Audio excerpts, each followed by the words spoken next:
What's going on? Derek, we are in our studio. We have a guest, and we are going to be doing a amazing interview with our new friend, who I'll let you introduce yourself while Derek finalizes the reverberation in the audio. But we're pumped for this. There's a lot of stuff that we can cover and kind of discuss, but wanted to start with introductions and then your story leading up to what you're currently doing now. But this is going to be a wild interview, so we've been looking forward to it for a minute. So you want to tell us who you are and Yeah, guys, what you do? I'm happy to be with you guys today. It has been a while, like a few weeks in the making, that until we got this put together. My name is Matt Golden. I am I guess you'd say, founder of the Golden Weather page for extreme weather on Facebook in Western New York. Started doing it. It was after the two blizzards that we had a few years back. There was, I think, 47 lives that were lost. A lot of them probably could have been prevented. So it's not just a weather page per se. It's a weather page slash, hey, I'm trying to keep the community safe as possible with getting them the most accurate, up-to-date information during snowstorms or major weather events that happen in Western New York.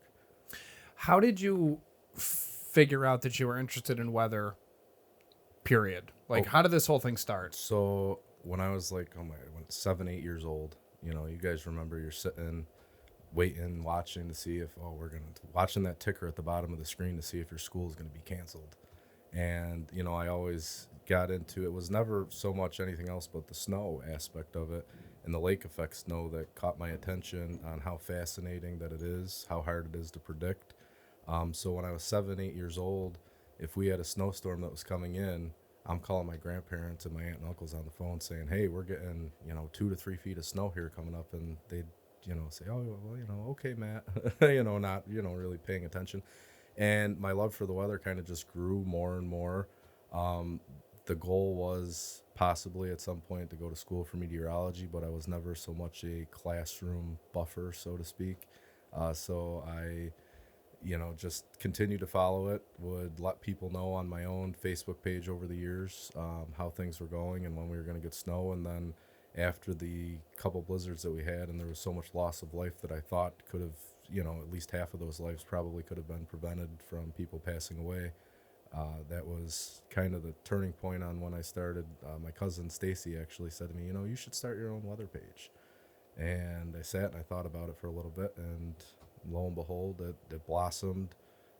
Year one, I think I had a couple hundred followers. So you had just your family, your friends. And then year two comes along, and now you're upwards of 1,500, 2,000 followers. So now the focus is a little more honed in on you. Now you got people that aren't your family that are probably giving you a little more stuff if you're wrong. But I always tell people that if I'm wrong, I will let you know. That's the one thing that I back it on. If I'm wrong, I will stand up and tell you, hey, I got this one wrong, guys.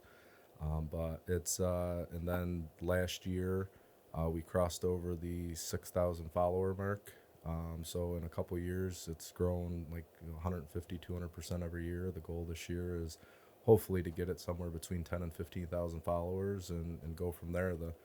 The whole point of it is getting the message out to people and letting them know when there's major events going on, to kind of give them an idea of being able to make informed, sound, safe decisions for them and their family, whether or not they have to travel, if they're leaving. I get a lot of questions on the weather page of, hey, how's the weather going to be? We're flying out, at this certain point in time. And I do my best to give them as accurate and close to accurate information as I can give them. It's funny because in Buffalo, there's always been that conversation of like, if you just say partly sunny with a chance of rain or partly sunny with a chance of snow, you're probably going to be somewhat right. Yeah. It's more difficult than that, though. So, like, when you're wrong, how wrong could you really be?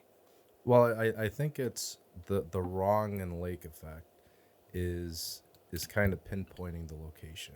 You hear a lot of the weather guys say on the television or on any Facebook page that you're looking at, it's the location of where the lake effect's going to be. It's like, you hear a lot of them talk about that South Buffalo, West Seneca line or 20A. If you're south of that, you're going to get hammered.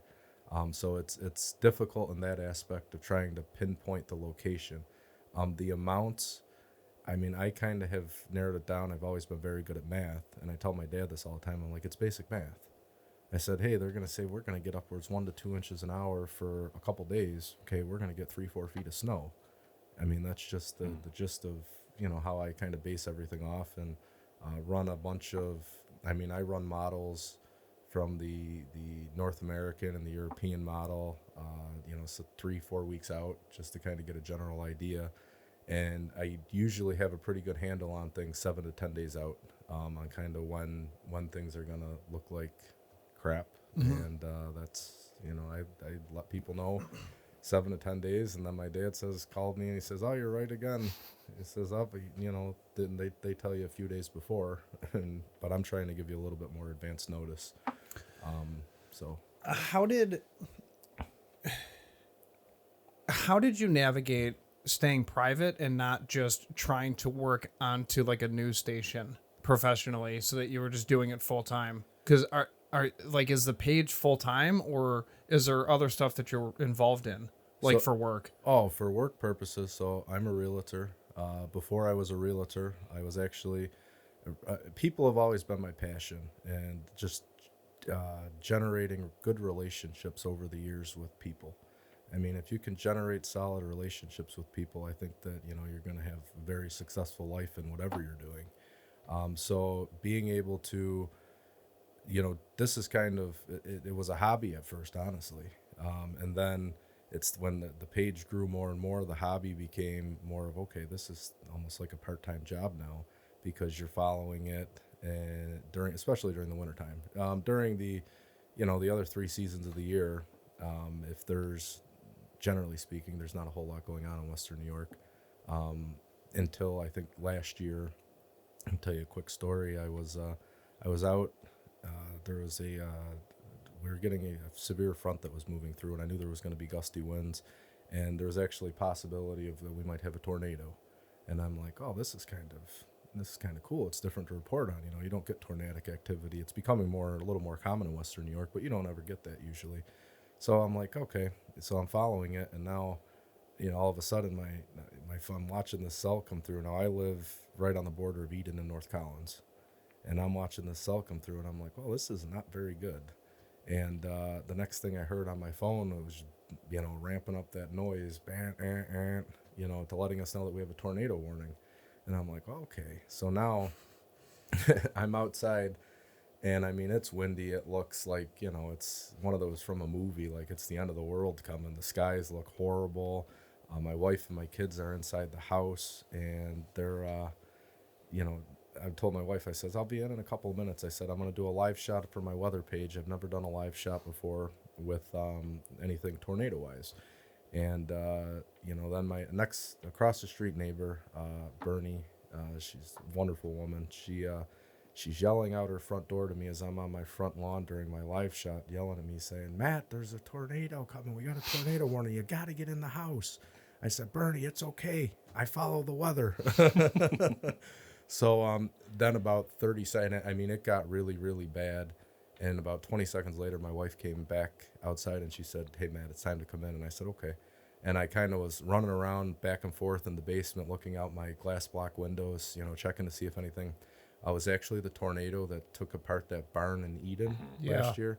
That's about 4 miles from my house. So, I mean, it was a pretty close call, but I wanted to cover it and be able to cover it and give, accurate information out to the public and letting them know, hey, this is a real thing that's happening right now, and we don't get tornadoes often, but hunker down and do what you can do to, stay safe.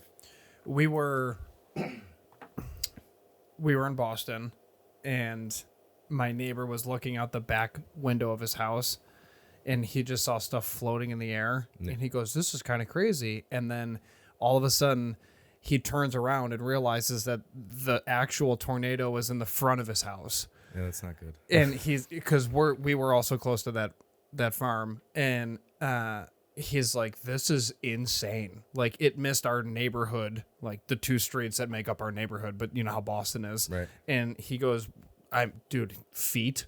And I was like, are you serious? Because I wasn't even home. Mm-hmm. And he goes, yeah, man, like feet. I'm like, that's terrifying. Yeah, it's intense. I was traveling last year We were in South Carolina, Myrtle Beach, and Hurricane Debbie was going to be coming ashore at some point in time there. And I said to my wife, she looks at me and she said, "What are you doing?" I says, "This is probably the one and only time that I'm ever going to be able to do a live shot of a tropical storm, you know." And we were not staying there because they had forecast 20 to 30 inches of rain. So we were planning to pack up and we ended up going to in the Tennessee, the Smoky Mountains, because we enjoy going there. Also, we've been in Nashville a couple times. So we said, you know, we're gonna leave the Airbnb and we're gonna head out. I mean, we were under the tropical storm warning, and the rains from it for driving probably for a few hours was pretty awful driving wise. But that was pretty neat and cool to report on, because those are things that are like kind of like once in a lifetime things for me. Like, I'm probably not going to be in an area where there's a tropical storm coming on shore the following day. Yeah. But I know well enough from following the weather that, hey, this is not a good area to be in. Let's get out of here before it gets pretty rough around here. So I was glad that we left. No doubt. So there has been, we're in a really interesting time of year. It's at time of filming this, it's November. So we're kind of ramping up for our initial blast into winter. It's like the fun part of season for me. Yeah, no doubt. That's when I get busy. And next week we're expecting 2 inches in our area of snow, 2-ish inches per your last post. And I was basically stacking wood the last 2 days because I'm like, all right, here it comes. Like, let's just try to dry out as much as we can. Derek was ramping up and we were talking about it. Like, all right, fall's over with. Like, let's just mentally prepare ourselves. Like, we'll lay out everything in the basement and just go downstairs and change and go out, and just start shoveling. Like, it is what it is. Buy some salt.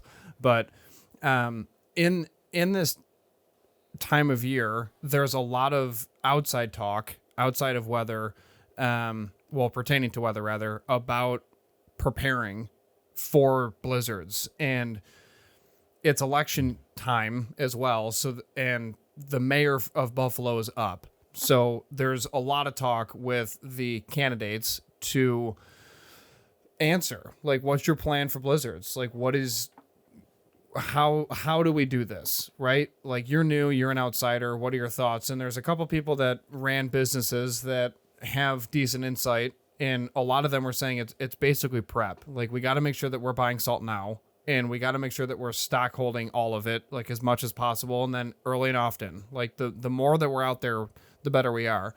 One gentleman brought up a really good point, which is something that was kind of what it sounds like to be one of the main root purposes of you starting the page was safety. Yeah. And he goes, when you're short-staffed and you're paying overtime for employees to keep up with the storm, if you delay it because you want people to sleep, which that's also fair, if you don't have the manpower behind the equipment to move the snow and you let it stack and then you get hit with another wave, that's when people die. And that's how 20 to 25 people, whatever it was, one of the most recent blizzards for the city of Buffalo, that's why they ended up losing those people. It was 47. Well, yeah. So 47, I think, was one of the years before, and then 20 or 25 was one of the more recent blizzards, right. And they were blaming 2022 was the blizzard that I was referencing. And they were talking about how the town of West Seneca has like 16 or 17 more plows than the city of Buffalo does, which is insane to me. Yeah, it's mind blowing. Yeah, like the city of Buffalo should have way more plows. And whether obviously it's a funding thing because the city of Buffalo is broke. The state of New York is broke, which leads us into a whole different can of worms. But anyways, when you're looking at it from a preparation standpoint, are you getting other info from these people that are in positions of power? Like, are they reaching out? Are they using your page? Are they kind of on the same page as you are? Like, are they asking for recommendations, or are they just strictly dealing with the news? I would say that they're strictly dealing with the news. I've never come into contact with anybody that's reached out to me that said, hey, we've been following your page for a while. Chris Scanlon, who is the acting Buffalo mayor, I actually went to school with at Timon, and I reached out to him, when he became mayor, and I let him know and said, hey, if you ever need, a hand with anything, going into the winter months with, providing a forecast to you, following my page or just reaching out, I'd be happy to do so. But I've never had anybody, reach out to me and say I'd be happy to do so. because it is all being prepared for everything. You know, if people are, you don't want to react to it. You want to be ahead of the 8 ball as far as that goes. There's so much that goes into it when there's a snowstorm. You get a lot of people that come out and say, "Oh my God, oh, here we go. We got to go get the eggs and the bread again." You know, you get those people on Facebook that, you know, are just kind of going through the motions of, oh, it's another winter snowstorm in Buffalo. But the fact of the reality is that there are, you know, teenagers that are brand new drivers that are out there that may be coming home from work. So it's not so much a laughing matter at that point. Like, that becomes a huge safety impact. And not having the adequate amount of staffing on to plow the roads is probably a big deal.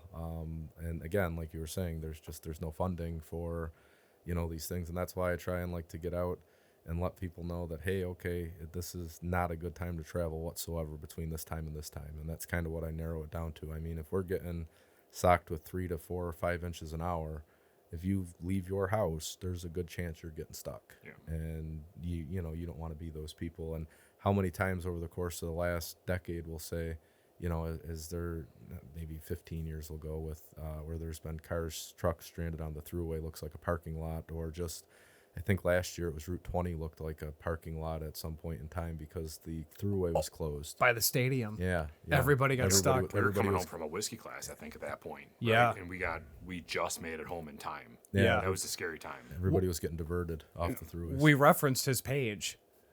Oh, really? Yeah. So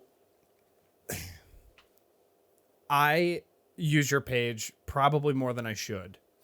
It's to a fault because I'm now getting like made fun of by my boss. That's okay. Yeah, I'm fine with it. But my boss was literally laughing and he goes, "I don't even need to know or like follow anything because you're going to text me and beat them anyways." And now it's a thing where for my work, we work in so many different areas that I need to know what's what because we're dispatching people. Yep. So it's the same thing if you have a showing in Amherst, you're going to plan that accordingly because you got to drive to Northtowns, Eden, right? Like as a realtor. Right. So you're playing the same game. Nobody wants to get stuck by the Blue Water Tower. No. So, and I'm coming from Tonawanda to Boston. It's a train wreck. Like every single day, regardless of weather, it's a train wreck. Yeah, Blue Water Tower, you're stuck for 30, 45 minutes a day, I feel like. Yeah, minimum. Yeah. So with those aspects and elements of, hey, you're gonna get stranded,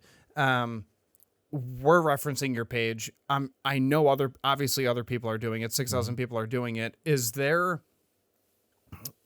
just at this point for you like steady Eddie, you really want to make sure that you're getting these updates out, or is there anything else that you're going to start to want to explore? Meaning, like, is cloud seeding impacting hurricanes? Like, was Jamaica's hurricane forced into a specific route by something else? Like, are you looking into those type of things to see if there's any validity to it? Or are you just kind of like, I'll just focus on, here's your 2, 4, and 6 weather forecast updates? Yeah, I'm kind of focusing in on the, the live and the here and now. I have 3 kids. I don't have enough time in the day to kind of divulge into, hey, why did this happen? I do pay attention a little more with the lake effect.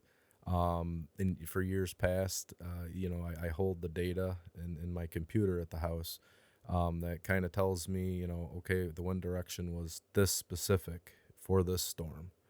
Okay, now what are we getting in this time around? Is this where the wind's going to be? Because that is what I think enables me to pinpoint kind of where the location is and where the lake effect's going to be. And that's the biggest part of all of it. I mean, as everybody knows, you could be sunny. I'll reference when I worked at Tops Markets as a manager years ago. He was also a Tops manager, and he lets me know all the time. Yeah, manager on duty, represent. Yeah, which location? Orchard Park. Oh, 5 really? Corners, yeah. Yeah, okay. Yeah. It was back in like 2008. Yeah. So quite a bit of time ago. Yeah, I don't think my Uncle Pat was a store manager for a long time. Oh, Pat Golden, yeah. Yeah. Oh, I love that dude. Yeah, that's He was my awesome. uncle, Look at that. Yeah. I think he was the one that actually made me store manager. Yeah. Yeah. Well, Manager on duty. Yeah, I bounced around. Kind of a big deal, Mike. Yeah, I bounced around in the. I'm gonna pour a drink.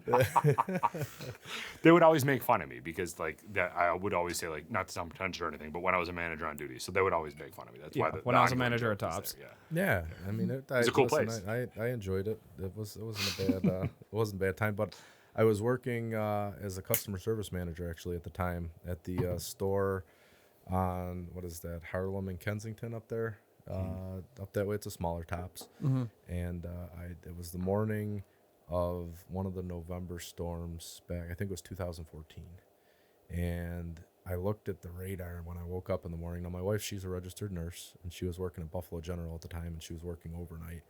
And I called and let her know that it was going to be really bad. And she ended up getting home. Understatement.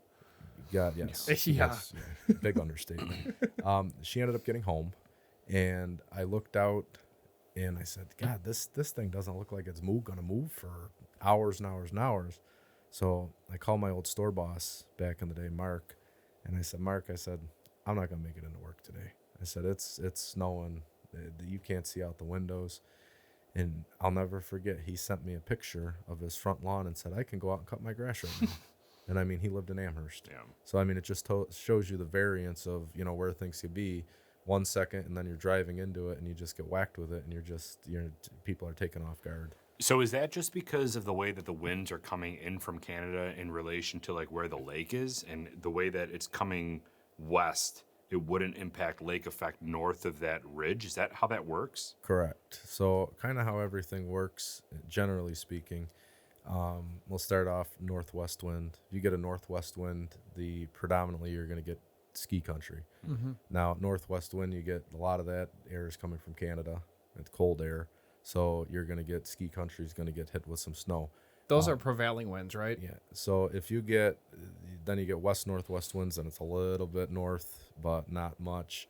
And then you have the reason why the city, say West Seneca, Hamburg, Boston, Colden, all those areas get whacked is when you get the west-southwest to southwest wind, you're going up. I mean, if this was a map, you're going up the whole fetch of Lake Erie. So it's collecting all of the moisture and it's dumping it as soon as it, people have seen the wall of snow pictures, I'm sure, over the years. That's why you don't ever hear the ski country will get storms of 1-2 feet, nothing crazy, because it's only picking up maybe 30% of the lake's moisture because it's coming across as opposed to coming up and taking the whole fetch of the lake. Sure. So when you get the west-southwest winds, you're getting hammered pretty good. So the direction is where the wind starts and where it's going. So it's starting west-southwest. I always thought it was the opposite. I thought it was like that wind going across the lake would be what, northeast? Yeah. Northeast wind, but that's actually west-southwest. Pretty much the opposite. That makes sense. It'd be opposite, yeah. Interesting. So you have Blaisdell getting absolutely bombarded. Yes. And then you have, because what's crazy is I have a couple years living in Boston under my belt, is my sister's in Blaisdell just getting destroyed. My sister also lives in Blaisdell. They get hammered all the time. Destroyed. Yeah. And then I'm in the Boston Hills, and I feel like that valley has a huge impact on moving things like, oh, it'll blow over or it's going to miss us because it's some element of the terrain is going to impact this storm. Mm-hmm. And I've been right so far just by watching, like, really just by seeing the clouds. And I'm like, all of these clouds are moving really quick this way. Like, I don't think it's going to stay. It's just the clouds are moving too fast, because if they're going that fast up there, then it's only going to start whipping down here eventually. Right. Like, it's got to do something. And my neighbor, who's born and raised in Boston, he goes, yeah, but when it sticks, dude, it doesn't move. Right. And then we're buried. Yep. And I'm like, oh, okay, I still need a snowblower. Yeah. I mean, with the lake effect, I mean, you need, like, people ask, we get cold air, why don't we have any snow? Right now, you have to have a few different components to it. You have to have the cold air coming over the lake. You have to have somewhat of a system or a trough or a low pressure system generally moving through that's going to cut across, that's going to generate some instability and some lift in the atmosphere, make it a nice and juicy atmosphere. And then That's about it. As soon as those three components meet, it's pretty much game over. Any early forecasts for total snowfalls? Some are coming out where it's like 95 inches. Yeah, they should have just said it's going to be a normal winter if they were going to do those numbers, because that's about the normal. I think I saw was it Channel 2 had theirs come out yesterday or the day before. They've trickled out the last couple of days. I think all three stations, and they had the Southtowns getting, I want to say, 120 to 150, somewhere in that range. I know some people are out there saying we're going to get 10 to 13 lake effect events this year. We're moving through now where you're running models out to November 18th and the 19th, even the 20th. And there's not a whole lot of signs right now. And I mean, obviously that can change, of any cold air staying power, which could really drive up some of those lake effect events. What we talked about, where you're referencing the 2 inches, Monday, there's going to be a system that's moving in. It's going to start as rain, but you're going to have a couple days where it's going to be in the upper 30s, mid 30s. It's going to generate a little bit of lake effect snow, but by the time you get to, I think it's Thursday, Friday, we're back in the mid 50s. I mean, so anything that you have is going to be gone, and that kind of looks like what the pattern kind of holds right now for the next couple of weeks is it's going to be kind of anything that we get outside of Monday through Wednesday, where we're going to get 2 inches of snow. People will message me on the Facebook page and they say, "Oh, come on, it's going to snow outside. They're looking for a report." I said that the Facebook page specifically says for extreme weather. I mean, 2 inches of snow is not extreme weather. And if I reported on that all the time, then it'd become a full-time job. Yeah.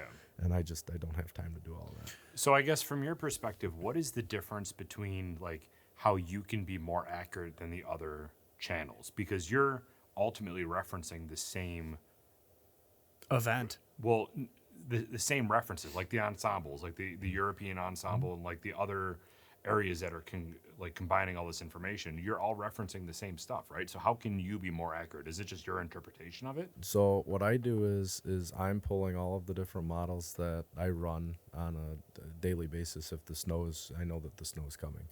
I'm also paying attention. I'll pay attention to the other forecasts. Like you watch the news at 11 o'clock before you go to sleep, and kind of see what's going on with that. And then you're I feel like how I'm more accurate is how many years I've been doing this. You get people that come in from Minnesota or come in from the South, and they're dropped in Western New York, and they don't really have kind of a clue on how lake effect snow works. Yes, you're taught that when you go to school for meteorology, but you don't understand it until you experience a winter in Western New York. And I've been following this now for roughly 30 years now. And I think that being able to understand how the specific patterns work and come across the lake, especially in November and December when everything really starts to ramp up. And then it's for me, it's kind of, when we talk and there's going to be, 3 inches an hour over the course of a day, and I'll sit there and I'll stand behind it the last couple storms that we've had, and I'm sitting there saying we're going to get 4 to 6 feet of snow. And then on the weather stations, they're saying, we're going to get maybe 2.5 feet. When you sit there and you're watching, this radar that goes far out and these models that go far out, and you see the consistency of where that band is going to be sitting, and you're 2 to 3 inches an hour, okay, over the course of 24 hours, you're going to get 4 feet in a day. Albeit rare, it happens. And I think that it's just the consistency of following it every year and doing it for as long as I've been doing it versus people who are coming in kind of, and only been on for a year or so. Yeah, because sometimes they say 2 to 3 inches an hour, but it's only for 3 hours. Yeah. And you're like, okay, because then it's moving through. Mm-hmm. I feel like they've gotten better at saying it's going to move through. Like they're emphasizing that. So it specifically because they're giving a ratio, per hour instead of just overall.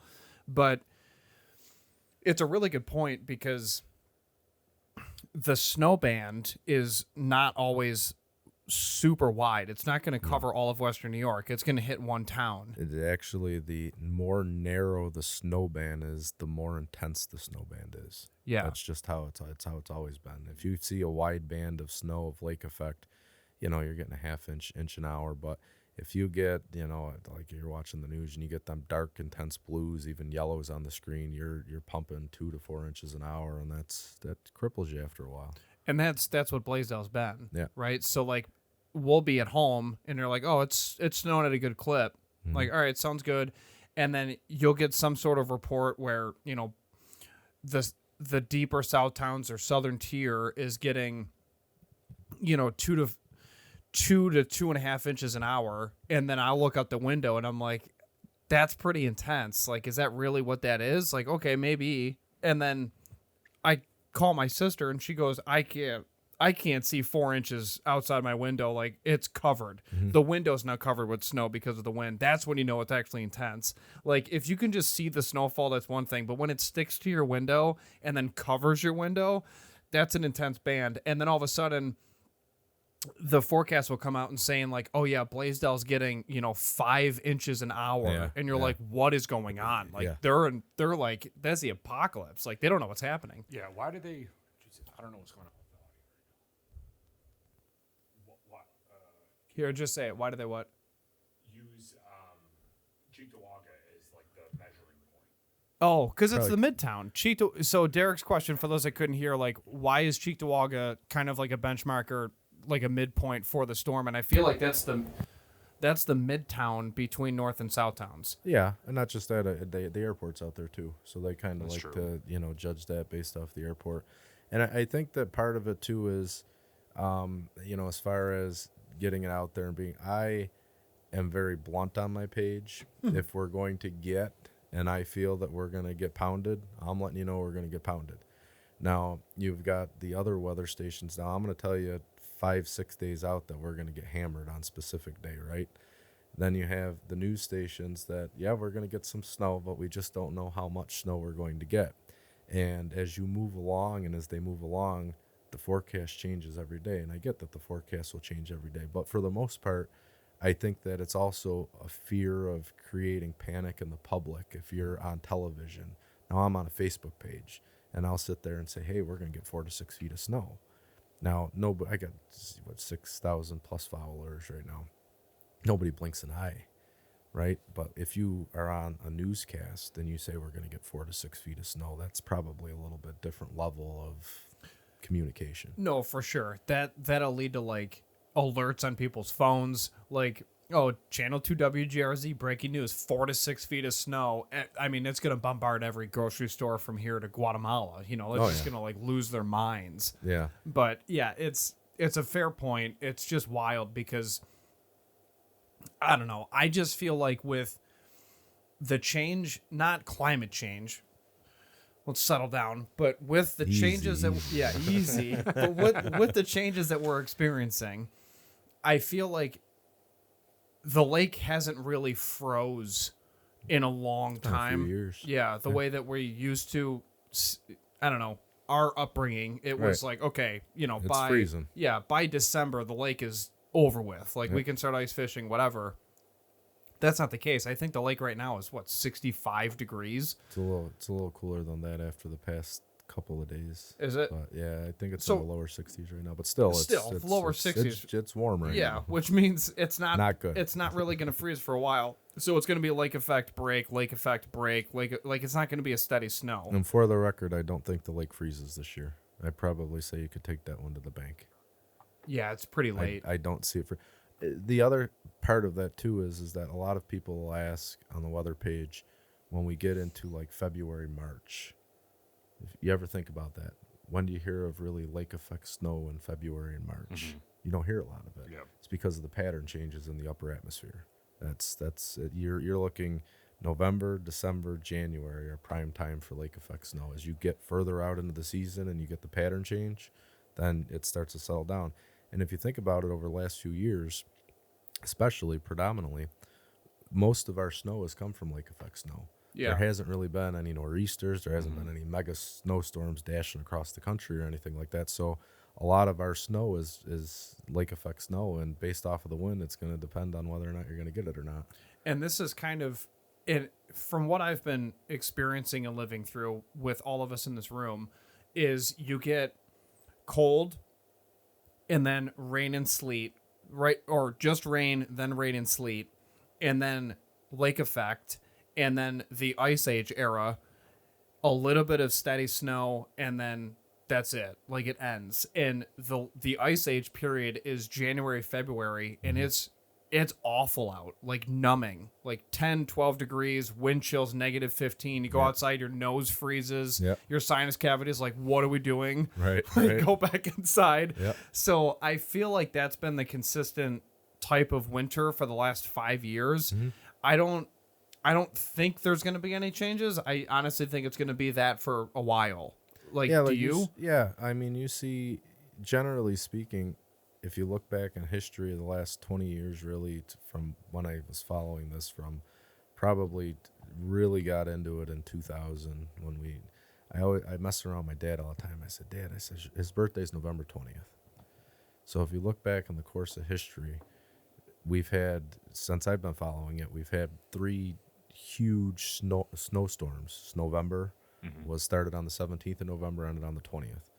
I was a junior at Timon in 2000, and we had a pretty substantial snow on November 20th. And it was like 7th period, and we're sitting there, and we're looking in the classroom, and we're looking, and now we're up, 3 floors up. I'm looking, okay, I can't see out the window now. I'm like, how am I going to get home? So now we all rode together. I grew up in the Old First Ward, so it's literally taking Abbott straight down to South Park. And we were, my buddy Jay, we 5 of us rode together. He drove us, and we went home together every day. And we're sitting there at the light on where the triangle is on South Park and Abbott, where it splits right there. Tops is off to the right there. And we were stuck at a red light on Abbott, and there was a plow on South Park that was going. And all 4 of us look at Jay and says, probably should get behind this plow, because if we don't get behind this plow, we ain't getting home. And I mean, that was how bad. And literally probably from then on was when I was like, man, this is something that I really enjoy and I really want to follow. And because you really think about people who are out there that get stuck left and right. And, and you talk about at the beginning of the podcast here about being prepared. There's not a vehicle in Western New York that should not have a winter bag in their trunk or on their back seat in their floor that consists of a mini shovel, gloves, a hat, a warming blanket. These are things that are necessities to get you through, even like a couple snacks, a couple bottles of water. My wife, she works in Westfield right now as a nurse, and she has her stuff when that time comes for the year where you just want to be prepared, because if you're not prepared and you're stuck, you just want to be, what are you going to do? Yeah. That's the... and the other thing that I wanted to make sure that I said today was there was a case that was during the blizzard, 2022, when there was a lot of loss of life. And when I started the page, there was a young lady that on Clinton Street that fell asleep in her car and never woke up. And it's those things that you just want to make people aware that if you're going to stay in your car, you have to have your windows cracked, and or you need to get out and you need to unclog where your exhaust is if we're getting 3-4 inches an hour, because all that CO2 is just pouring back into your car. And if you go to sleep, unfortunately, like in this case, you're not going to wake up. And that's things I feel like could have been prevented, in the grand scheme of things at that point in time. Yeah. So it's sad. It's stuff that like your dad tells you, and you're like, yeah, okay. And then you get stuck in the parking lot once in college, and then you realize, oh, I need a shovel. Like, Yeah, if I he's could like, put a Nutri-Grain bar in your back seat. It's like, relax. It's, Yeah. Chill out. Yeah. Yeah, seriously. Like, I don't need an air compressor. Like, this is crazy, and that thing will save you time and time again. Some air compressors come with lights. Like, you don't even need to move air. You just need a light. Like, all of these things, and it's the most Buffalo thing in the world. But I know a lot of people that have a shovel in their car year round. Yeah. Oh, yeah. Like I do. Like I just forget to take it out or whatever, but it's just something to just expose the tire and expose the exhaust. Yeah. Like it's nothing crazy. Yeah. Every year, And I think I already have this year. I put out a post on the weather page that, hey, it's time to get your winter things ready and prepared in your car. So, because we live in Buffalo. It can be 75 and sunny one day, and we're getting snow and 2 days later. That's just how it happens. That's it. And the benefit is a lot of the grocery stores around here just have snow brushes year round. Yes. Like in the store to buy. Yeah, Like, that's great. But I mean, that's when you get your good sales, right? In the springtime. Exactly. Have you ever, or is this on the radar of maybe creating an app or something for your platform? Because a lot of people don't have Facebook, and you don't really get notifications from posts unless you subscribe or whatever that may be. I'm not on Facebook much. So have you ever thought about creating an app or trying to get integrated with more to get notifications? Sure, you think about that stuff. I'll be the first person to tell you that I am not a tech-savvy person. So if I ever ventured down those roads, I'd have to get out of my comfort zone a little bit and kind of probably talk and collaborate with somebody that knows more about, the tech, aspect of it. One of the things this year that I'm going to try and do is, so I've always believed that the weather is like a story, and I like telling the story of the weather and being as detailed as possible on who's getting what. And how I break it down is you have your Northtowns, you have your pretty much the city and 8 points east, and then you have I call it the immediate Southtowns, then your deeper Southtowns, and then your southern tier. That's kind of how I've broken it down over time. I feel like it helps people out in that regard. And I would love to branch out, but telling the story and being detailed and telling the story. So I'm going to try and do like more live shots this year. I find that you get a lot more people that are following. Whenever you put a picture to something, it's kind of like on Facebook or whatever. You put a picture to something, you get more likes, you get more shares. And that's the name of the game here is that I enjoy when people share my page. And I hear stories about people telling their families, oh, you have to follow this guy because he's more accurate than the local news stations and whatnot. And their families are as skeptic as ever, like, well, who is this guy? And, I was out one time walking in the McKinley Mall. I was actually going to the bookstore there and Barnes & Noble last year around the holidays to pick up all the kids. I get them books during the year. And this lady, she stopped me and you're the Facebook weather guy. And I said, man, that's got a good ring to it. Maybe I'll run with this. No, but it's so I'm going to try and do more live shots this year. That's kind of how I'm going to evolve this year, I guess we'll say, because when I was doing, and I do have to get better, like get some kind of setup out there. It's going to be conducive to how I want to do things. But doing the live shots, I think, will generate, and get the word out to more people to help keep people in the community safe. Ultimately, that's the goal of the page. So it's a fun time.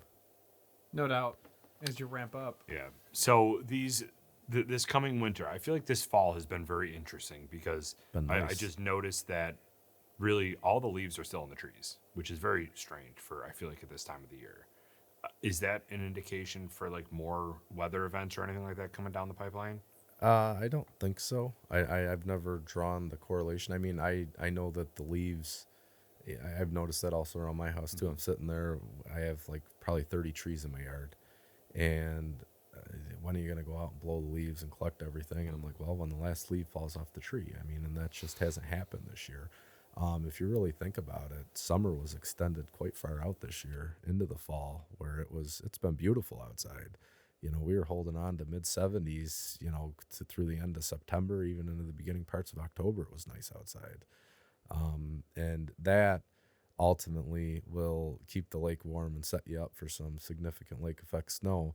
But now you're getting some gradual cooling where the nights are getting we've had a hard freeze already in the area. So us not getting a huge polar shot of air right now has been very beneficial in not getting buried with lake effect snow right now. It is going to cause issues, though. Like, a lot of the trees haven't dropped leaves because of the drought from summer, and which I learned from an arborist and a landscaper who's been doing it for like his entire professional life. Right. Like he's a professional landscaper, our boy. So we'll probably have him on at some point. So I'm gonna tease that, but he's the prince of plants. He's a wizard.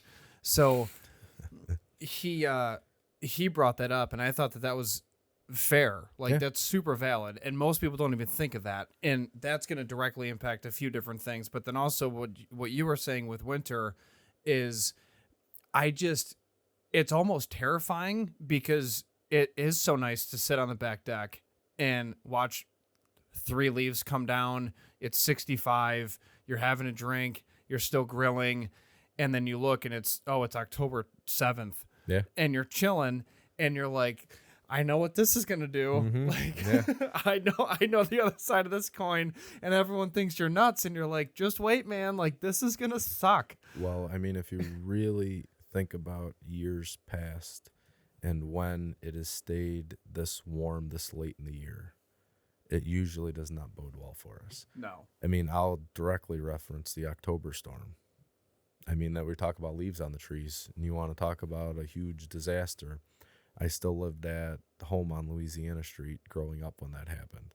And I remember walking down the middle of the street and just hearing the snapping of all these branches left and right. And then you saw a transformer taken out by a tree. So, I mean, it definitely can get scary and wild when there's still leaves on the trees, because once that snow hits, if it's a heavy water latent snow, you're going to have probably quite a few power outages, I'd imagine. I'm sure it's going to happen this year. Have you studied at all the blizzard of 77? Because I feel like we hear that as a reference point for everything, but I feel like we're so far removed from that nobody even realizes like what that was, and no one has that reference point anymore. Like if somebody tells us this winter is going to be like the blizzard of 77, we're like, sweet, 47 people died in this blizzard, so maybe let's reference this as like the new barometer of The baseline. Yeah, exactly. So do you? Yeah. Which kind of brings up the data point, because they were referencing the Jamaican hurricane. They were bringing up the winds, 185 mile an hour winds at landfall. I saw When has that happened before? A gust up to 241. The gust. 252. One came That's out crazy. But and that's dropping an instrument into you're a couple hundred feet up into the atmosphere at that point. But still, 252 mile an hour wind gust is it's mind blowing at that point. Yeah, that's mind numbing. But and then you have pilots flying into it to see what the eye looks like. Whole different conversation there. But I'd love to be on one of those planes someday. Oh, yeah. But it's never gonna happen, I'll tell you that. But I'd love to be on one of those planes just one time. But they have the data points stored. So if you do, I don't even know if they had the same. Well, no, they did the same type of data points for the blizzard of 77 or the ones in 2022. November storm, October storm, like there's famous blizzards that have hit Buffalo since 77, but how long do you keep the data to then reflect back to Derek's point? Because that's honestly something that you could track wind rates coming off of the lake that led to this wall of snow that just decimated Blaisdell. Like, is that something that you keep for a while? Yeah, I just feel like October storm isn't relevant for us anymore, because we're like, okay, cool. What does that mean for me? You mean 77 compared to October storm? Yeah, exactly. 77. Exactly. Yeah, because like my dad was a chef, or working in the kitchen rather, at like the Millennium Hotels, like his first job, and that's my dad. So like I wasn't even a thought inside of him yet. But October storm, like I had a football game, and I saw the purple lightning and the snowballs that were like the size of my fist coming down out of the sky, and I'm like, what's happening? So I don't know how long you keep data points, because the atmosphere is always, every year it's constantly changing, right? I mean, the blizzard of 77s now, you're coming up on the 50th anniversary here in a couple years. So, Jesus. Yeah, that's kind of crazy. It's making me feel like I'm old now, But so I have talked to numerous people over the course of following the weather, family members, non-family members, and comparatively speaking to the 2 massive storms that I saw, which were the 7 feet that we got back 2014-ish, I think it was, and then the blizzard that we had for a few days. I mean, it was literally, I think it was 41 hours Don't quote me on that. That's my guess. 41 hours of where you have blizzard conditions, that's a day and a half, right? I mean, almost 2 days of, and you've got wind gusts that picked up in 79 miles an hour, which you've got hurricane force winds with it snowing outside is never a good recipe at all. But for it to go on for as long as it did was crazy. I would probably say that in talking to as many people as I've talked to over the years, specifically the blizzard that we just had in 2022, because it was so long, I would say that somewhere between 70 and 75% say that the blizzard of 77 was worse than the blizzard that we had in 2022. Now, the blizzard in 77, it was not wholeheartedly that we got a ton of snow. It's the wind. It was that we had so much snow that year where you had 7-8 feet of snow that was on Lake Erie, and Lake Erie was frozen, and you just took the winds and picked it all up and just dumped it right into the city. And I think that that's part of it too, is the blizzard of 77's direct Buffalo metro area.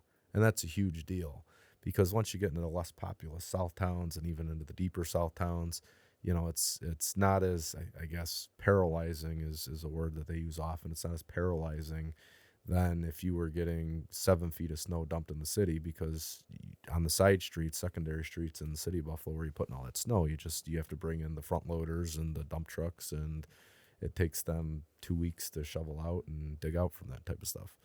So I personally, in following and looking at 77 versus, I just think that the storm, I guess it's because I lived through 2022, that I think that 2022 for me, just in the amount of snow that we got and for how long the winds, happened. My dad was down on Louisiana Street, and I pointed this out to people. So they had vents up on the top of the house, and he lives right, the Bison City Rod and Gun Club is almost right across the street.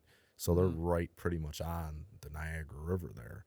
And the winds that they had coming in, he ended up probably with 6 to 10 inches of snow in his crawl space that we didn't really know about until we found out about it when it started melting, because now his ceiling is, he had a partial collapse of ceiling because it's sitting on top of all of the fiberglass insulation.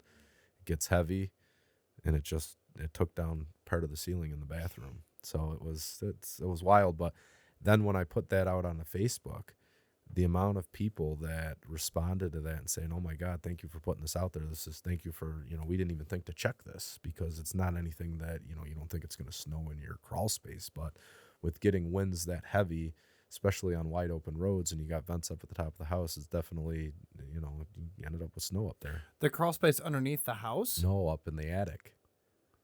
So there's, I don't know how they constructed these houses. They might have done them blind back in the day, but they had, so they have vents. They're like ridge vents up on top of the house. Okay. So when the snow was blowing so hard, it was blowing right through and keeping the ridge vent open, and the snow was just flying right into the attic crawl space of the house.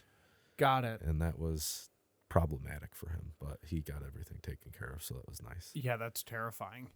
Having it blow into the ridge vent of a roof. Yeah, not good. No, that's crazy. That's poor construction is what that is. I would never think to check that either. Nobody ever. does. Nobody would. That's why, when I put it out on Facebook, people are like, "Oh my God," nobody had thought to check anything like that, and they ended up checking it, and actually some people ended up having snow up there where they ended up getting a shovel and trying to get it out, but.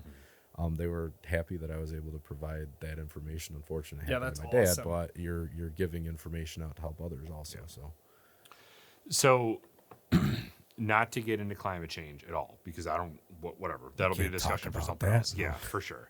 But climate does change, whether it's for whatever reasons is up for debate. But I mean, they just found tons of ice in Antarctica. So and Bill Gates just yes, different discussion. But what I'm trying to say is I just researched, actually, that annual snowfalls for Buffalo. And I think, I could be wrong, but I think it was 5 years in a row, the total snowfall for Buffalo was between 69 and 90. and then you get one outlier year of 130 inches. Is this more? Because I feel like when we were younger, we used to get just a ton of snow all the time. It was cold all the Where, time. You yeah, feel it was so cold like, all the time. from your perspective, what is that? Is that the winds coming down from Canada that are different this time of the year based off, like, why are we seeing this more? I mean, people talk about, and I don't want to get too much into climate change and global warming and the whole thing. I do think that it's a thing. How much of a thing it is, I don't know, because I have not really dived into, that whole aspect of it. I have compared, like we just talked about at the beginning of the podcast, tornadoes, right? When I was growing up, when you guys were growing up, we're about the same age, somewhere in the general. I think I'm a little older than you guys, but that's okay.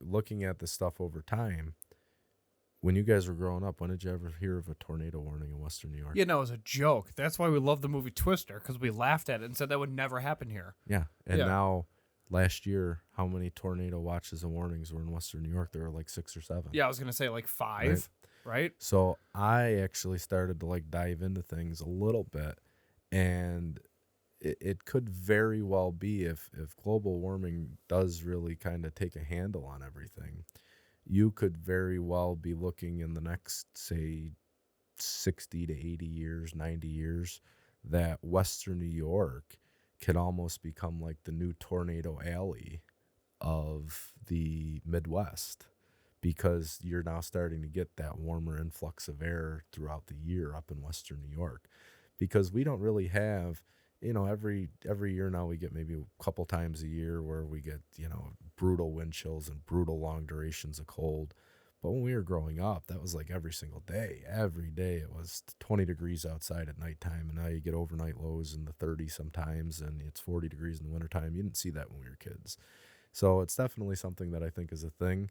And I do think that, it's going to change over time. I still think we're going to get crushed with lake effect snow for as long as I'm breathing on this earth, which will be fun because I'll be following it all the way to the end. But it's definitely something it's changing.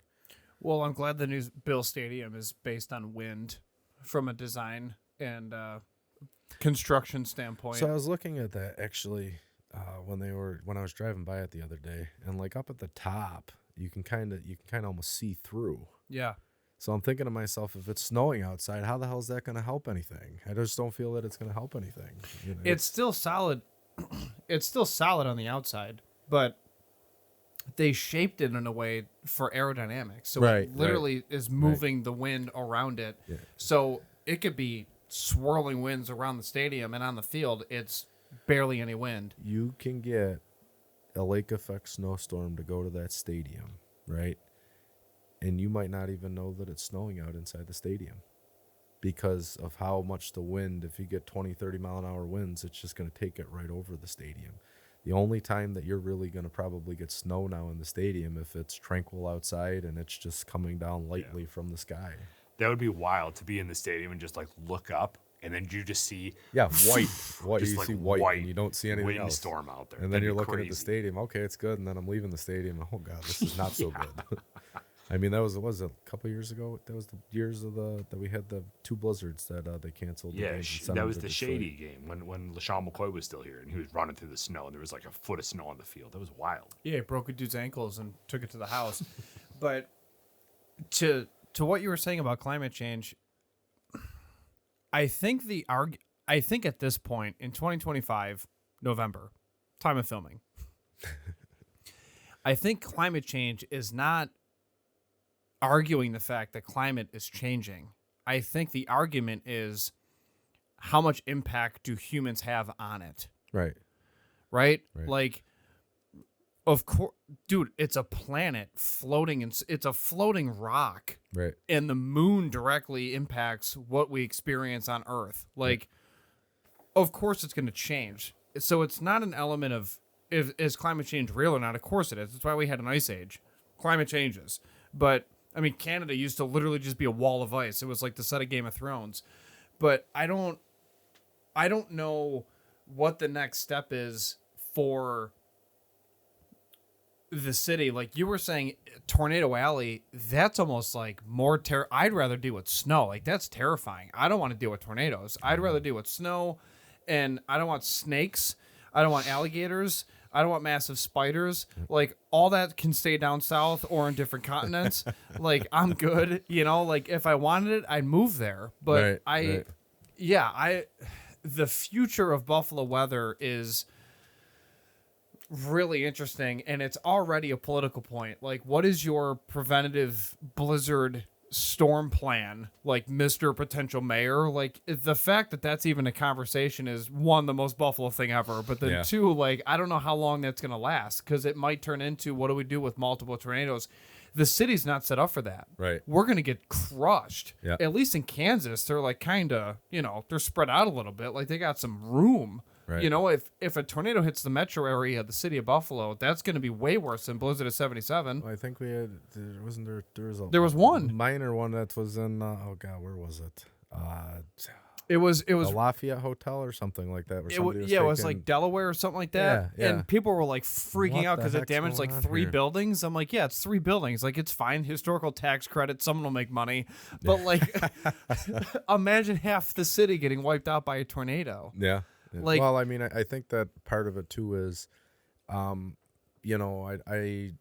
don't think that you'd necessarily see huge tornadoes in Buffalo just because there's so many buildings. You need It'll more- break it up? Yeah, you need more flatlands. That's why you're out in the Midwest. It's all farmland where they get pretty good EF 2, 3, 4 tornadoes. But I don't think that you'd see something huge in the city per se that might rip through. And I mean, I think that this is going to take place over, decades and decades and decades. It's not anything that we're going to see probably in our lifetimes. Yeah. But definitely what you're talking about, the contingency plans of, okay, from going to we got to prepare from a blizzard to we got to prepare for tornadoes, I definitely would not want to be doing that. No, not at all. No. So we've referenced it a few times so far this episode, this interview rather, but we'd be remiss not to talk about the hurricane in Jamaica because it was historic. Yes. So do you want to just kind of lay it out? What do we know right now? Like, where are they at? You had a contact on ground that you were working with, which was pretty cool to watch. I did. From like an outsider's perspective, who's not directly texting you and being like, hey, 10 minutes passed, like, what's the word? So what was that like? How was it following that storm? That was obviously historic. So, take the floor and just talk about Jamaica's hurricane. I had never seen, in following the hurricanes and tropical storms, which I got into more so like probably like last 5 to 10 years. Before that it was all kind of lake effect, but now I'm trying to become more well-rounded in the weather. And I had never seen such a rapid intensification happen. And rapid intensification is the storm really going under intense strengthening over the course of 24 hours. And it was horrible. So on one of my posts, I think it got like, I want to say it was like 50 shares or something like that. And it reached out to over 21,000 people. And one of these people that it reached out to was a woman in Jamaica. And she had told me that she is taking my weather reports. She actually it's put something on her Facebook page that said we have an angel meteorologist from Buffalo that is keeping an eye on us right now, which I thought that was the most awesome thing in the entire world right there. I'm sitting there at home in Western New York and I'm fine, and these people are getting ready to undergo probably the most awful thing that they're ever going to go through in their life, because it was the strongest hurricane that ever hit Jamaica. I think it's probably top 10 that's ever hit landfall in the Atlantic, or it's the second strongest millibar pressure storm that ever came through the Atlantic basin. So to talk to her and for her to tell me and let me know that she was spreading it to her small community that they had, that kind of meant a lot, that I was kind of helping in some way, shape, or form to get them accurate information and up-to-date information. And we became friends on Facebook, and then I sent her a message the day after. I said, hey, I know it's the day after the hurricane, but as soon as you can, please let me know that you're all right. I just want to know that you're okay. And literally, I think it was the day after, 2 days after, she sent me a message on Facebook and said, thank you for so much and all your blessings and the whole 9 yards. for keeping an eye out for us and my little community over in Jamaica. It was very gratifying to see that, here's a guy that kind of started out down in the old First Ward that enjoyed following the weather, and now here I am 30 years later. I have my own weather page now that, you dream of being on television and being a meteorologist and being in front of people. And with the hard work and the dedication that I've put in the last couple of years, I'm being able to live my dream out, and people that are following me are and letting me live my dream out. And it's like I said, it's more of keeping people safe at the same time of following the weather. But I was just so happy and thrilled when I heard from her that she was well and nobody in her community perished, which I was very thankful for. But it was definitely kind of like a little life-changing lesson. It was craziness. Is there a death toll for that or no? I want to say that the death toll, like in Jamaica, here's the problem. They have not gotten in there really. Yeah. I mean, it's hard. They only have an airport. They have not gotten really in there. She said, posted, I follow her kind of daily to see kind of where things are, because she kind of posts things daily. And she just posted a picture today of like the airport of all of these volunteers that are coming in to help out to kind of clean everything. But she had said that like the people up that are in the mountainous areas, devastated. Those people live in huts. People were putting cinder blocks on their roofs to try and keep the roofs from blowing off, which I would not recommend that if that was ever here, because it's just a weapon that is going to be tossed around in a hurricane. It's going to pick that cinder block up and throw it. But that's what these people had to resort to. And the resolve of those people down there is just, it's crazy to see the resolve of the people down there, and just talking to her. And I will continue to follow up with her to, just to see if there's anything that we can do to help out. But a lot of it right now is getting the communications up online. I believe 95% of the country is still without power. That's a huge number. I mean, if you don't have power, you're not doing a whole lot, right? So they have to really try and focus on rebuilding the infrastructure there, the power grid anyway, to be able to clean things up a little bit quicker. The eye of that storm was just ridiculous. I haven't even seen an eye that so defined since Katrina? Yeah. So I've never seen, in following the weather for as long as I have, I've never seen a report where the hurricane hunters actually had to back off because the turbulence was too high. I mean, when that's happening and those guys who, breathe the weather and they're pulling back out of a storm, it was wild to see. And just to see the pictures of inside of the eye, and it's and if that eye's passing over you, you've got the worst of the worst kind of weather that humanity can throw at you, and then you get the eye that passes over you, and it's just blue skies. It's beautiful outside. And then, but that in 15 to 20 minutes, once that eye's over and passes by, you're going back to the worst of the worst kind of weather again. I just can't imagine. I couldn't imagine being in something like that. Wasn't there something too that said like that amount of millibar or something was the most the Earth can actually support, and you can't really get a much stronger hurricane than that, or something along those lines? So I think it was the second strongest, if I read it correctly. I think it would drop down to 892. I think the strongest was 890. Okay. But that's anything that you get approaching 900 or under 900, it means business, and it's gonna cause a lot of destruction. And fortunately, we actually had, relatively speaking, a quiet hurricane season here in the U.S. You didn't really have a whole lot of storms, not anything really note to mention that really struck land at all, which is, it's a good thing. Mm-hmm. So now, obviously, this was historic, so following it was pretty important because you wanted to let people know. But kind of thinking again of like what the next steps are you planning on expanding your scope to include the eastern part of the United States, or like the whole United States, or like would you want to be a weather informant for the entire state? Is that something that you want to do? I think that'd be pretty cool to do. And then get into cloud seeding? Yeah.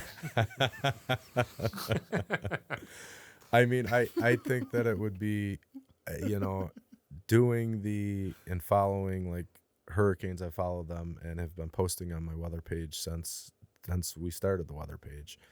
You know, I don't know clearly. My weather page reached Jamaica this year, so I'm sure that I know that when there was hurricanes and tropical storms hitting Florida the last couple of years, family in Florida that are snowbirds that go down there, and so I've got, you know, kind of the reach in Florida already. So to be able to do stuff, if I was ever to be able to really dive into things and do things, you know, full time, and that's what I'm doing, and I'm not a realtor anymore, I think that that'd be pretty amazing. But I think that I'd like to really focus in locally still and grow the page locally still, and then kind of branch off from there and see where I am in the next couple of years before I kind of take any. I mean, those would be kind of drastic moves, I guess we'd say, but probably it's definitely not out of the question, or definitely not it's a possibility for sure. Because that is definitely a lot of work. Like, even coming up with the snow that we're supposed to get next week, that comes with, I think, Seattle is going to get hit harder than us right now, just because of the way the weather pattern is. So that's just a lot of work to expand outside of Buffalo. So I do follow some guys' weather pages, but he's made a career out of it, and he makes a very good living just off of that weather page, with all of the things that come with of having X amount of views on things and such, and how all that works with Instagram, and you being so I never thought I'd be a social media influencer, but here I am. Yeah, it's a wild time, man, that you can make money from doing this. Yeah, we didn't either. Yeah. We didn't either. Well, we still don't. So Yeah, we still don't, but it's fine. Well, I did something that is I mean, the people are probably finding about this maybe here on this podcast. Ooh. Yeah, it's it's breaking news. No. Is that I did take some steps this year and gained some sponsorships from it's currently 11 local companies that are going to be sponsoring the weather page this year. So at the end of my posts or live shots, you will see, hey, this was brought to you by X and X, or whoever, you know, it is. So that's something that's a little different this year, and something that I did do, which I think is very important, is I've always, when I can, is give back to the local community. I have any of the funds that I've taken in from sponsorships this year, 25% of that is going to be donated to a local charity. I have not picked it out yet. I have a few in mind. And then also this year too, with everything that's going on, the craziness that's going on in the world of our government and the whole 9 yards, I was going to just donate. I had people send in recommendations of like families that are in need, struggling, whether that's a military family that's not getting paychecks right now and are really falling on hard times, or it's people who are not getting SNAP benefits for whatever reason, and falling on hard times again. I was going to donate just a Thanksgiving dinner to somebody.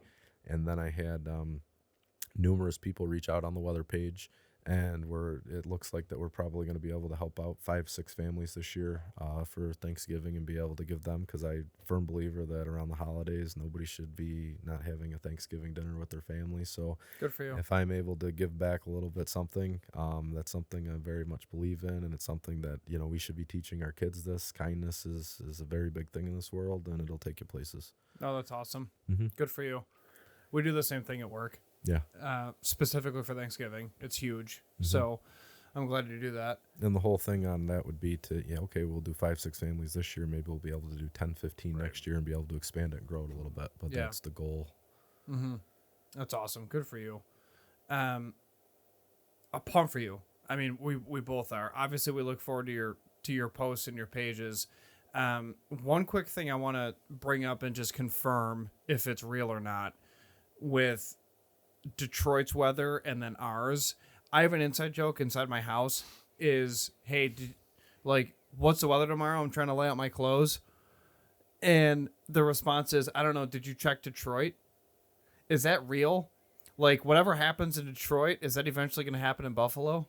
Like, doesn't it shift? Doesn't it impact us? It kind of goes that way, right? It's close. Yeah. See, it's pretty. It's a warranted inside joke. I can bring that home tonight and just say, hey, there's some validity to that. It is. I mean, it's. I mean, if you start to see out in the out in the Midwestern Great Lakes that you're starting to see a return on some lake effect snow, and there's some streamers that are starting to fly. You know that probably in 5-6 hours, those streamers are going to be in our backyard. And I don't think that I answered your question earlier when you asked me about the snow predictions for the year. I kind of gave you a general, I there's a lot of them, normal snowfall this year. I probably am pretty on board with that. I actually think that the city's probably going to get less snow than we normally get in the city. And I think that the Southtowns may get a little bit more snow than what they normally are accustomed to getting. So it's kind of riding the fence. And I think that 85-90% of it, again, is going to be driven by lake effect. So however much lake effect snow we get is kind of what's going to be the driving force behind all that. I think it's Blaisdell. I think Blaisdell gets hammered again. Blaisdell always gets hammered. No, but I asked my sister. I'm like, why do you still live there? The last 2 years has been really bad. Oh, it's been awful. Yeah, really bad She'll the last call 2 and years. She's like, oh, Matt, it's really bad again. I go, well, I told you it was going to be really bad again. It's just how it is. So the other thing that we should probably ask you, just because it's always a hot topic, is this 35% probability of rain. Have you ever heard that or gotten that question where, like, does 35% mean that I personally have a 35% chance of getting rain, or like the entire map of Buffalo, 35% of Buffalo is going to get rain? It's a 35% chance that you're going to get rain, not the entire map of Buffalo. So if they've got, so I think that they put, I think the metric on that, if I'm not mistaken. Who says that? No, that's okay. What do you mean? Who says you never heard that? 35%? No. So, like, yeah, there's a whole topic of, like, if you say, like, for Buffalo, so if you go on WGRZ's app, not a sponsor, if you go on WGRZ's app and they say, like, 50% chance of rain, that means is everything that WGRZ has coverage of, 50% of that area is going to get rain. But, like, I want to know, is it 50% chance that I'm going to get rain? In or Hamburg? Just the entire, or... Yeah, exactly. Okay. Yeah. It's a 50% chance that you're going to get rain. Okay. That's my take on it. I've never interpreted it the other way, I guess we'll say. But I think the benchmark for that is, I think that they'll put rain in the forecast if there's, like, you're seeing your demographics that are coming across the screen where you've got the clouds and the rain. I think that it's 30%. If it gets above 30% chance, then you start to see all of the, they say if you look every day, like this week, okay, there's a 7% chance we're going to have some kind of precipitation tomorrow.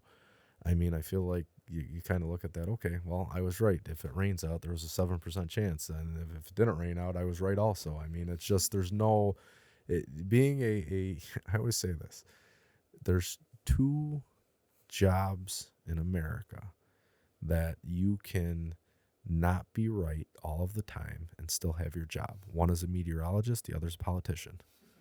It's true. You could be totally bones off all the time and be wrong, and you still are going to wake up tomorrow with a job. Yeah. It's wild. Well, also to your point about it being you having a 35% chance of rain, most apps ask you for a zip code. So if I'm typing in my location, I'm not going to put in 14220, which is South Buffalo. Like, I'm going to put in 14075, and then it changes the percentage of precipitation based on where you are. It also tracks your GPS based on where you are, which is why it says, do you want us to use your location all the time, or just when you're using the app, or none of the time? So if you say just when I'm using the app, then it'll still circumvent, yes, it's Buffalo, but it's more specific to where you are. So it'll change the precipitation percentage for that day. So, I'm experimenting right now as we're doing this show. So that's my take. We're in Hamburg right now. Yep. Right? So we got tomorrow, there's a 77% chance of rain in Hamburg, right? So now I'm just going to flip it and put, we'll say Buffalo, to see if that, because if that changes for every different area, that's kind of crazy. But okay, I feel like the Weather Channel, I feel like would. Okay, so in Buffalo tomorrow, there's a 77% chance of rain here in Hamburg. There is a 78% chance of rain in Buffalo tomorrow. See, hell yeah, that's a difference, baby. I'm still right. That's 1%. That's how I got my wife. I had a 1% chance of winning her over. That's it. Oh, I was there too. No, it's fascinating because that conversation does happen a lot. Yeah. The difference between those two. Yeah. Well, hey, man. Fascinating. Thank you so much. Yeah, so what's the Facebook group? How can people find you? So it is It's the golden page. It's easy to remember. It's the golden weather page for extreme weather. I've teetered with thinking of changing it to a different name, but that's about as original as it's gonna get. You can find me on Facebook. I share the page quite a bit on my regular page. A lot of people share it. Like I said, the goal this year is would love to get it over 10,000 followers. I think we're going to far exceed my expectations with the work that I'm going to put in over the wintertime this year. And maybe I'll hopefully come back next year and give you guys more of an update kind of on where I am and what the plans are and if we're going to expand out at all. Or even if there's because you said that you do a 10% or a 10-day outlook, right? Mm-hmm. If there's a storm coming in 10 days and you want to swing by and provide an update and put a visual video on your page, come on over. We'll definitely talk. Listen, I might have to have one of you guys come out to my house and help me out with setting some of the stuff up that I need. Oh, yeah. I've never been the tech savvy person, never was. Just it never ever came for me to, and I'm sitting there and I mean, a lot of the stuff that I do is off of the laptop and putting my face on via the laptop or using my phone to put my face on. I've just never dove into that. And I know that I have to be more well-versed in that to really kind of catapult the page to where I want it to go. We've done Zoom interviews as well as just different work meetings with the setup.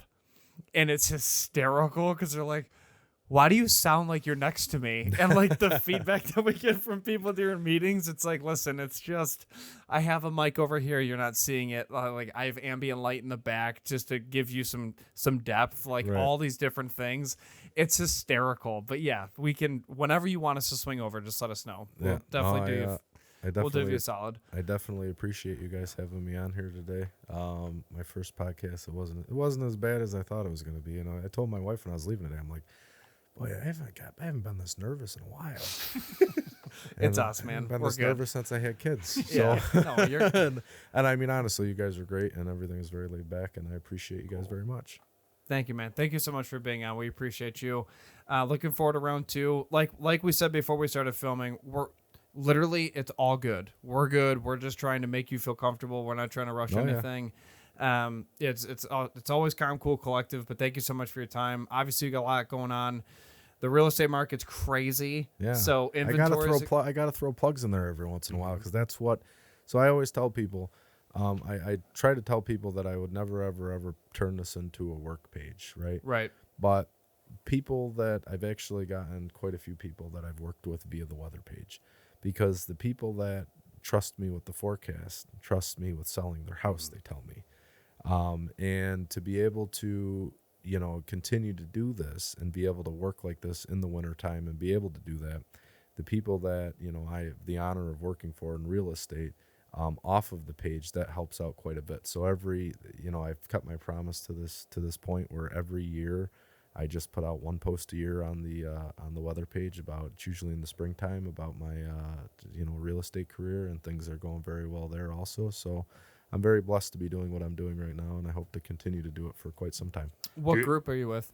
I work for Century 21 Northeast out of East Aurora office. So generally don't go into the office a whole lot, which is wonderful because I'm able to spend quite a bit of time home with the kids. But it also can be, a little crazy here and there when they're all running around and you're trying to answer work calls. But do you ever tell people I'm not going to sell you this house because it's south facing and you want an east facing house because that'll melt your driveway faster? I have never told somebody that.